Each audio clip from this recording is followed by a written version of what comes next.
করিয়ে দেবার কোনো প্রয়োজন নেই। প্রাক্তন সাংসদ, দেশ বিখ্যাত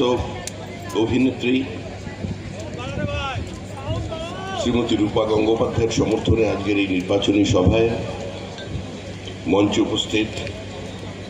আমাদের সাংগঠনিক জেলার সভাপতি শ্রী মনোরঞ্জন জোয়ারদার, শ্রী শিলভদ্র দত্ত,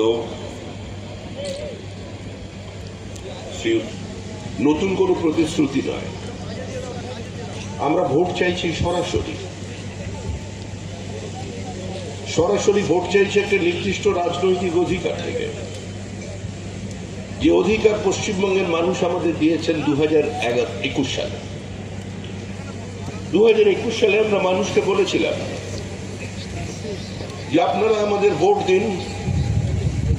সমর্থন করুন, আশীর্বাদ দিন, আমরা একটা সরকার